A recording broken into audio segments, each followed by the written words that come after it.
lulus tahun 1993 dan S3 di IPB juga lulus tahun 1999.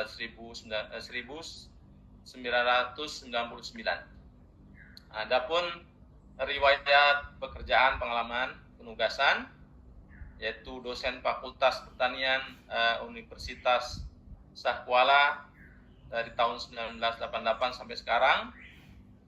Pernah menjadi Kepala Badan Bapeda Kabupaten Gayo Lues tahun 2002 sampai dengan 2007. Kemudian Bapeda Aceh tahun 2012 sampai 2015.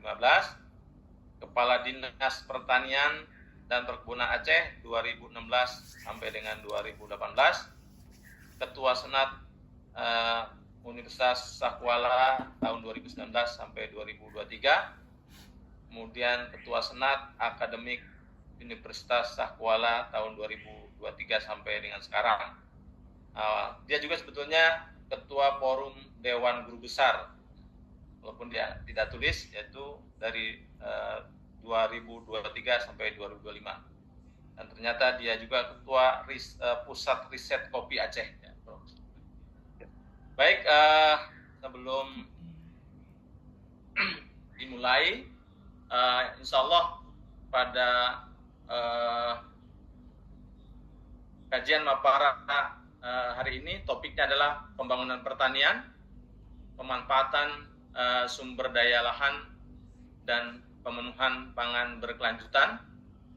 Pemanfaatan sumber daya lahan untuk pemenuhan pangan berkelanjutan bertujuan untuk menjamin ketersediaan pangan nasional. Ini PSN juga Pak Prabowo ya. Pemanfaatan ini dilakukan dengan cara melindungi dan mengembangkan lahan pertanian secara berkelanjutan. Bagaimana tadi dibacakan oleh qari'ah kita, Allah Subhanahu wa taala menurunkan air hujan untuk kebutuhan makhluk hidup di bumi. Air yang diturunkan Allah Subhanahu wa taala sebagian dimanfaatkan untuk minum, sebagian untuk menyuburkan tanah, tanaman, dan mengembalakan ternak. Hal ini bertujuan untuk menunjukkan tanda-tanda kebesaran Allah Subhanahu wa taala bagi orang-orang yang berpikir.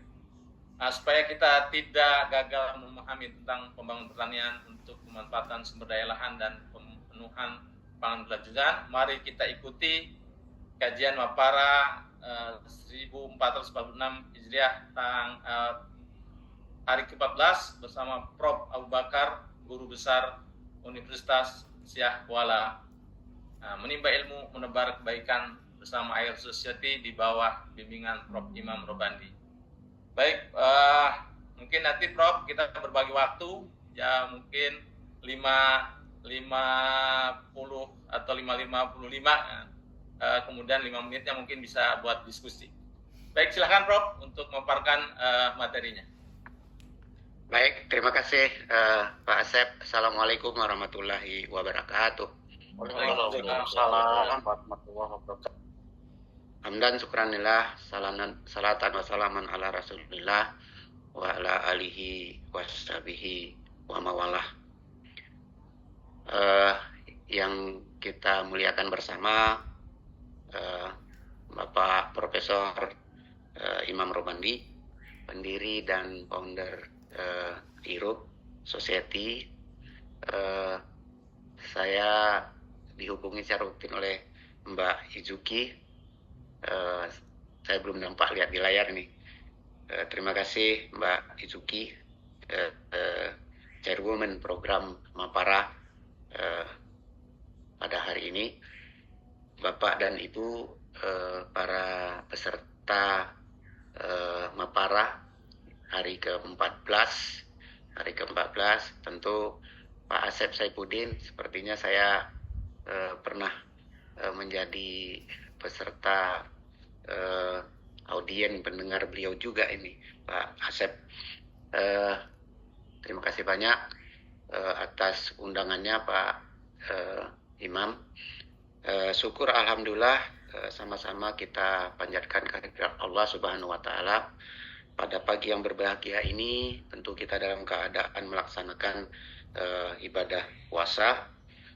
Kita masih diberi kesehatan dan dipertemukan melalui Zoom ya, yang diinisiasi oleh Prof. Imam Robandi, baik sebagai pendiri maupun founder dari acara Mapara ini. Nah, selawat beriring salam kita sanjung sajikan keharibaan Nabi besar Muhammad sallallahu alaihi wasallam. Bapak Ibu yang saya muliakan, saya mengangkat tema terkait dengan pembangunan pertanian. Konteksnya adalah bagaimana memanfaatkan lahan untuk kebutuhan sebenarnya pemenuhan pangan secara berkelanjutan. Nah, Bapak Ibu, saya mungkin share dulu bahan saya ini ya. Mudah-mudahan terlihat ya. Terlihat, Prof.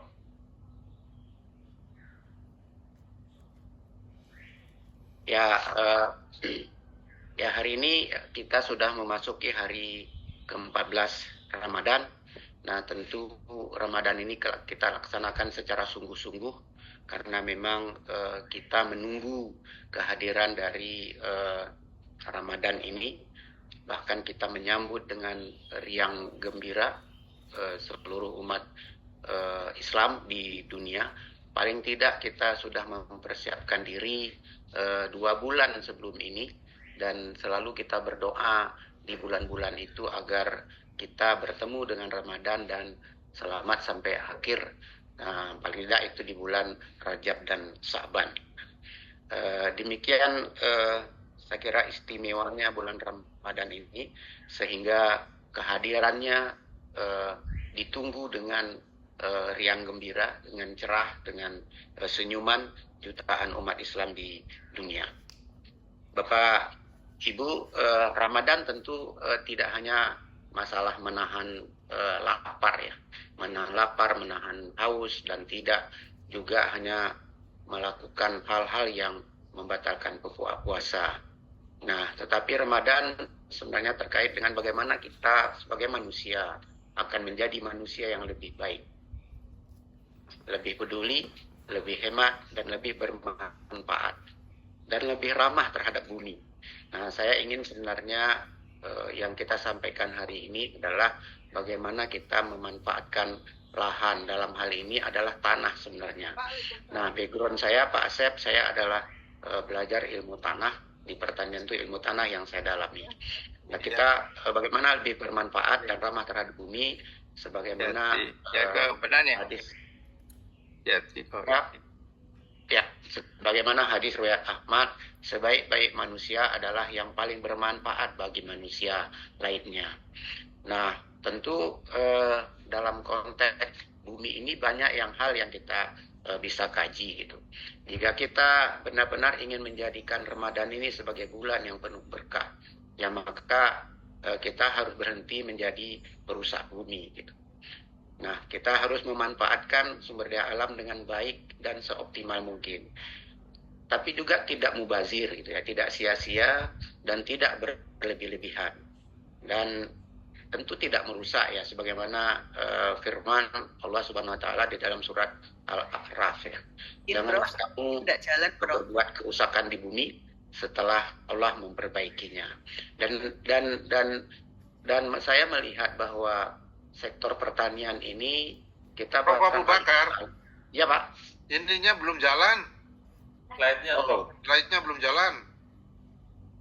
Kalau begitu sudah Prof, sudah. Nah, sudah, sekarang jalan. Ya. Tolong diperbesar, Pak. Baik. Diperbesar untuk yang di atas 60 tahun memang. Saya kira cukup ya. Nah, Di cukup. slideshow, Pak. Di slideshow. Slideshow aja. Slideshow Ya, aja, ini- Pak. Ya, saya kira kita diingatkan dalam, walaupun kita ingin memanfaatkan sumber daya lahan ini untuk kebutuhan kita, tapi kita diingatkan bagaimana untuk tidak merusak bumi gitu. Nah, banyak ayat sebenarnya di dalam Al-Quran yang kita temukan menjelaskan tentang perilaku manusia ya sebagai hamba. Nah, di antaranya manusia melakukan perusakan di bumi sebagaimana firman dalam Al-Quran itu surat Ar-Rum ya. Nah, ini yang umum dibaca-baca oleh Qori, oleh para penceramah kita, bahwa kerusakan di darat dan di laut itu akibat ulah tangan manusia.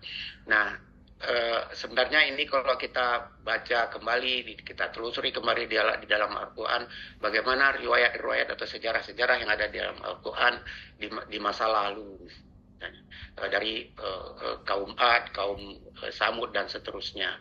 Nah, itu semua adalah dianggap sebagai merusak dan ditimpakan bencana buat mereka. Nah, bumi beserta isinya demikian penting untuk kehidupan manusia, hingga Allah mengingatkan manusia bahwa manusia hidup, mati, dan dibangkitkan dari bumi, sesuai dengan firman Allah dalam Al-Quran surat Al-A'raf ayat 25. Ini saya tidak baca huruf Arabnya. Nah, di bumi itu kamu hidup dan di bumi itu kamu mati, dan dari bumi itu pula kamu akan dibangkitkan. Al-A'raf atau surat ke-7 ayat ke-25. Nah, kalau kita lihat kembali, di bumi itu kamu hidup, mungkin bisa kita maknai dalam dua sudut pandang. Yang pertama adalah sudut pandang manusia diciptakan dari tanah, dalam hal ini adalah bumi. Nah, jadi itu ada di surat Al-Mu'minun, ya, surat ke-23 ayat ke-12. Lalu hal kedua barangkali yang perlu kita lihat bahwa manusia itu hidup, ya, atau beraktivitas di atas tanah untuk memenuhi kehidupannya. Nah, itu dijelaskan di beberapa surat bahwa Al-Quran menegaskan bahwa segala sesuatu yang ada di bumi, termasuk tanah subur dan hasil pertanian, nah, itu adalah anugerah dari Allah, sesuai dengan firman pada surat Al-An'am, ya, yang surat ke-6 ayat 99. Nah, ini tadi juga Qori kita membacakan surat An-Nahl, ya, An-Nahl 11 sampai 15. Nah, jadi itu contoh saja bahwa dalam Al-Quran itu bagaimana Allah mempersiapkan untuk kebutuhan hambanya, umat manusia, untuk hidup di atas bumi gitu. Nah, ini contoh-contoh. Nah, di Al-Baqarah juga di surat kedua ayat 22 itu disiapkan, disebutkan bahwa dari buah-buahan dan hasil pertanian gitu, ya. Hasil pertanian kami jadikan untukmu rezeki. Jadi saya kira memang tinggal kita memanfaatkan, bagaimana memanfaatkan. Tentu ini harus dikaji dengan seksama gitu.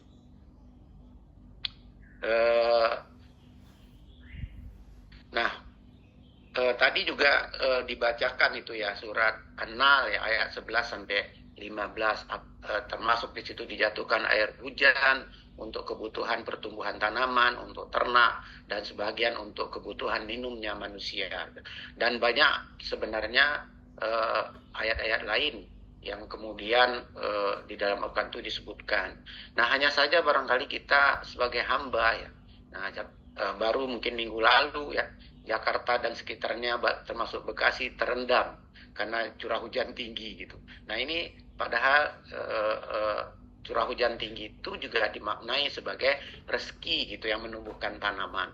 Hanya barangkali kita yang mengelola atau kita yang melakukan pengerusakan sehingga air hujan yang jatuh itu menjadi bencana buat kita. Nah, buah-buahan dan biji-bijian sebagai hasil dari aktivitas pertanian merupakan sumber makanan pokok untuk memenuhi kebutuhan. Saya tadi menjadi teringat masa kecil saya ketika Prof. Imam menyampaikan pengantar tadi. Nah, saya masih ingat betul, Prof, bahwa dulu kita tidak cukup beras, barangkali tahun 60-an akhir, 70-an akhir. Saya kelahiran 62. Sehingga bagaimana kemudian orang-orang tua saya dulu menyiasati yang anaknya banyak tapi harus makan. Maka sebenarnya yang disebut diversifikasi itu dulu sudah diversifikasi. Dia memberi makan anaknya 2 kali sehari, jam 10 dan jam 4 sore. Tetapi di antaranya itu diberikan makanan tambahan, ya, seperti pisang rebus, jagung rebus, ubi rebus, dan seterusnya. Nah, sekarang kita kembali bahwa mengangkat kembali diversifikasi, tapi menurut saya tidak sepenuhnya kita laksanakan sebagaimana tadi disampaikan itu oleh Prof. Imam, bahwa kita banyak potensi sebenarnya yang kita tidak manfaatkan ya, kita tidak sebagai ini. Nah justru kita sekarang memanfaatkan ya gandum gitu, padahal gandum bukan kita punya. Orang sebagian besar memakan roti dan seterusnya. Nah, tapi dalam sisi lain sebenarnya bahwa pertanian itu tidak hanya untuk memenuhi kebutuhan pangan individu, tetapi bagaimana kemudian pertanian itu berkontribusi terhadap kesejahteraan umat. Dan juga jangan pernah lupa bahwa pembangunan pertanian itu sebenarnya untuk keberlanjutan lingkungan juga gitu.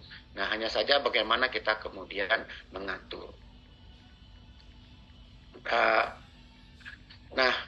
Bagaimana cara bertani yang baik dan benar untuk dapat meningkatkan produksi dan keberlanjutan kesediaan pangan dan lingkungan. Nah, itu yang kita memanfaatkan, bagaimana memanfaatkan sumber daya lahan secara baik. Nah, di dalam kuliah saya untuk mahasiswa saya selalu mengangkat ayat ini sebagai pengantar dalam mata kuliah yang disebut dengan mata kuliah evaluasi lahan, survei dan evaluasi lahan. Saya selalu mengangkat ayat ini untuk mereka, bahwa sebenarnya ilmu yang kita pelajari di perguruan tinggi itu paling tidak untuk mata kuliah yang saya berikan, itu sudah ditulis di dalam Al-Quran. Kita hanya menelusuri saja bagaimana cara bertani yang baik dan benar. Ternyata di dalam Al-Quran itu telah difirmankan oleh Allah Subhanahu wa taala. Itu surat Al-A'raf atau surat ke-7 di ayat 58. Dan terjemahannya itu adalah, dan dari tanah yang baik dihasilkan tanaman yang baik pula dengan izin Allah.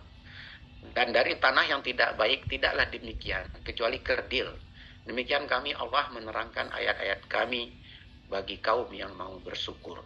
Nah, ini kan sebenarnya kita diberikan pilihan gitu ya, diberikan pilihan. Nah, bahwa kalau Anda mau bercocok tanam dengan baik, carilah tanah-tanah yang baik untuk komoditas yang sesuai. Kemarin ya, kemarin sore ya, saya baca tulisan Bapak tuh tentang ya tanaman rawa lah ya. Jadi baik di situ adalah baik terhadap komoditasnya. Nah, padi ditanam, padi sebenarnya bukan tanaman air, tetapi padi adalah tanaman yang butuh banyak air. Tapi kan kita bahwa tanam padi selalu tergenang gitu. Tergenang, padahal tidak perlu tergenang dia, tapi dia butuh banyak air, bukan tanaman air. Nah, bagaimana kemudian kita menanam jagung gitu. Nah, jadi ini yang di dalam konteks ini bahwa kita dari tanah yang baik itu dihasilkan tanaman yang baik. Artinya kita harus menempatkan sesuatu pada tempatnya. Persoalannya kemudian muncul bahwa hampir di seluruh Indonesia kalau kita lihat bahwa tanah-tanah yang datar, tanah-tanah yang subur gitu, itu selalu kita dirikan bangunan, dirikan jembatan, dirikan bangunan-bangunan fisik gitu. Sementara lahan-lahan pertanian kita itu terpinggirkan ke lahan-lahan marginal. Saya melihat ini tidak sesuai untuk praktek Al-A'raf ini, surat ke-7 ini. Nah, barangkali itu juga dulu kenapa dulu para era Soekarno ya, idealnya Indonesia itu, ibu kota Indonesia itu ada di Kalimantan. Dan Pulau Jawa itu seluruhnya dijadikan area pertanian. Karena kita memang tahu Pulau Jawa itu adalah tanah-tanah yang subur. Tanah-tanah subur itu dari mana? Ya, tanah-tanah subur itu adalah berasal dari letusan gunung berapi. Dan gunung berapi terbanyak Indonesia itu hampir sepanjang Pulau Jawa itu adalah gunung berapi. Dan itu sebagai bukti bahwa tanah-tanah di Pulau Jawa itu tanah-tanah subur. Tapi hari ini Pulau Jawa itu adalah penduduk yang paling padat gitu. Dan kita pada tanah-tanah yang kurang baik kalau menurut ayat ini ya, katakanlah misalnya di Kalimantan tanah gambut, atau misalnya di Papua sebagian tanahnya gersang, atau Sumatera juga gitu ya, tanahnya gersang. Pada tanah-tanah yang subur itu ada di Jawa.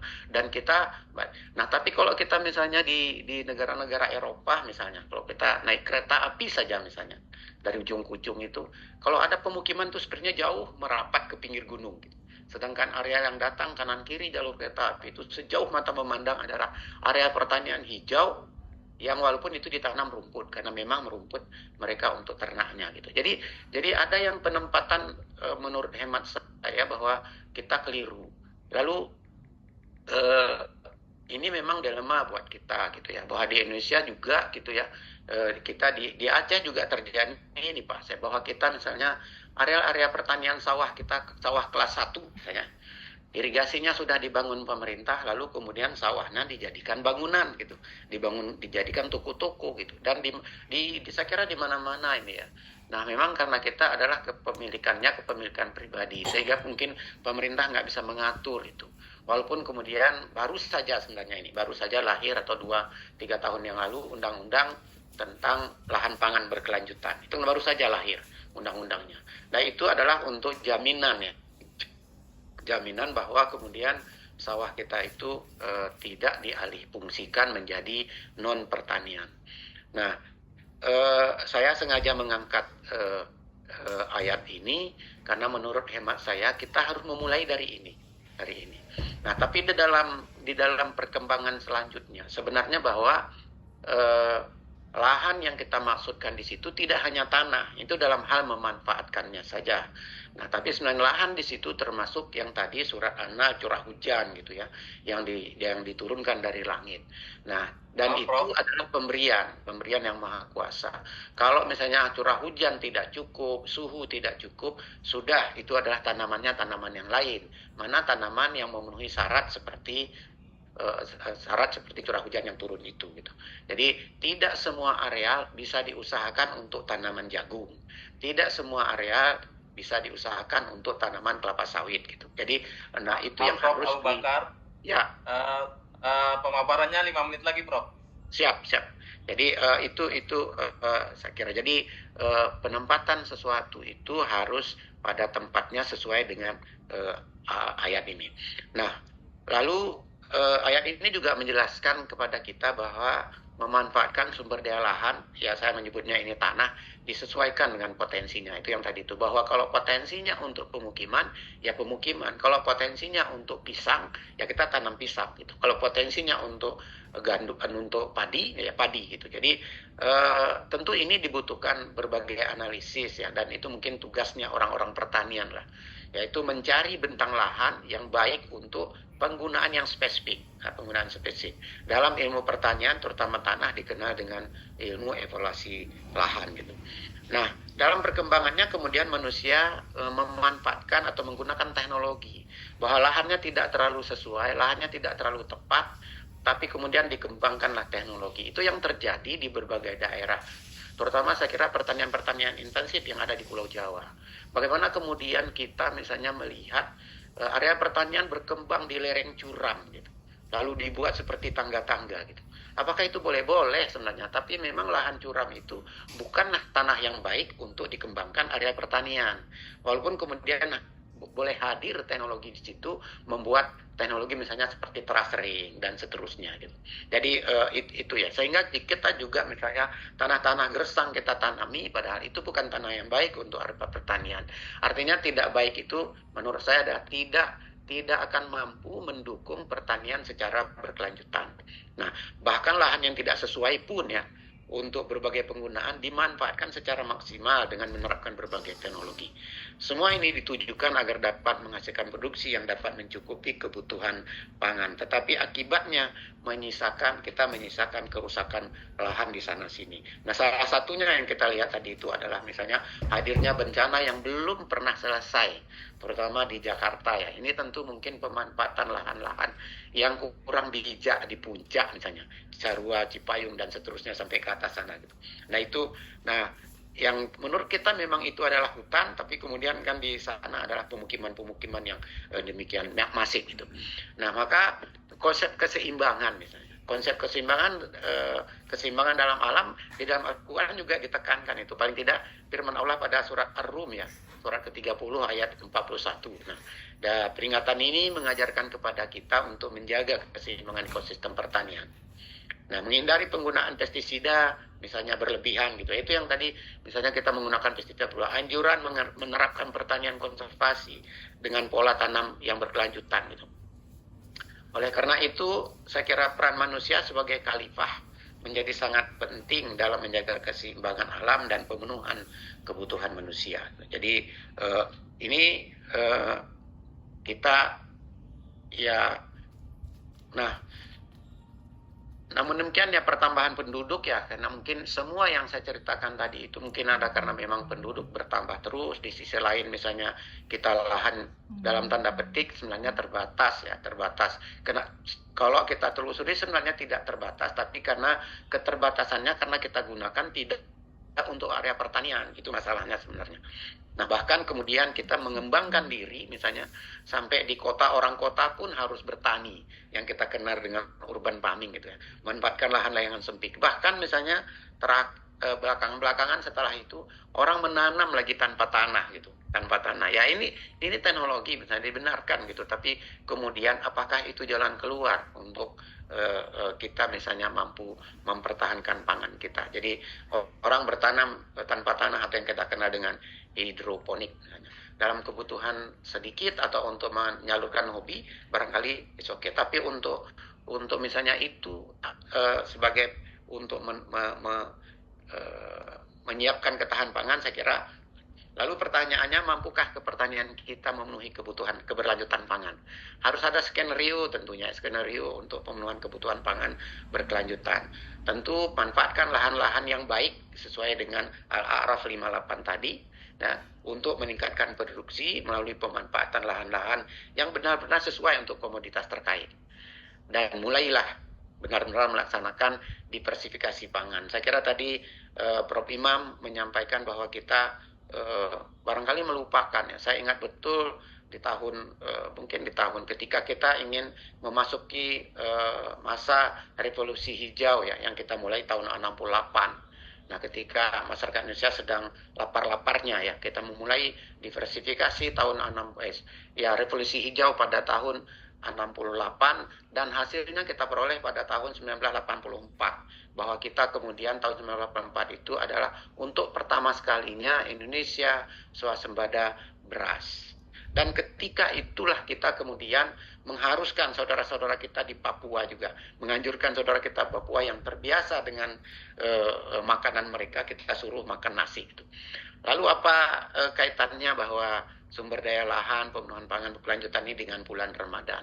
Nah, kita tahu bahwa bulan Ramadan ini adalah bulan sahur tarbiyah, jadi sudah bulan pendidikan. Nah, barangkali ini untuk kita merenung. Kalau Prof. Imam tadi bisa merenung setiap saat, tapi paling tidak kita merenunglah pada bulan Ramadan ini. Apa yang salah pada diri kita? Bahwa ketahanan pangan dulu di era Presiden kita Pak Jokowi di 2014-2015 kita sudah dengan pajali gitu ya, padi, jagung, kedelai didorong, tapi tetap saja kita impor. Mungkin impor itu memang harus gitu ya, tapi kemudian sepertinya kita impornya pada masa-masa yang tidak tepat juga gitu ya. Pada masa-masa kita panen, tahu datang beras dari luar gitu. Kalau kedelai saya masih bisa memahami, memang kita belum cukup kedelai sampai hari ini. Tapi kalau padi menurut saya, kalaupun kita masih butuh impor tidak terlalu banyak lah gitu ya. Jadi ini yang kemudian harus kita.